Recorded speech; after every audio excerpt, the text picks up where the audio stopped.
siya publicly. Ikaw ang Binalik ko lang sa kanya eh. Siya ang una nagsabi. Nasa public eye din po kami, gaya po ninyo.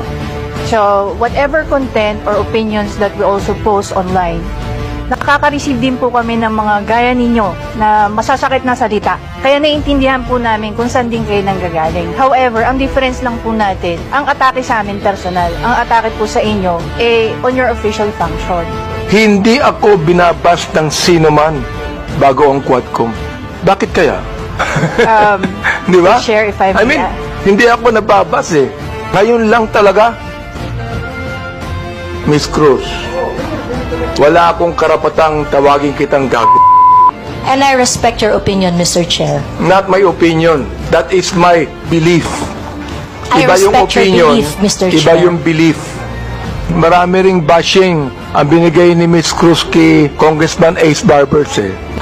Mr. Chair, I would just like to inform the court that there is a pending action that I have against Ace Barber. So I would like to invoke the sub judice rule on that matter. Wala namang kasong pinahil eh.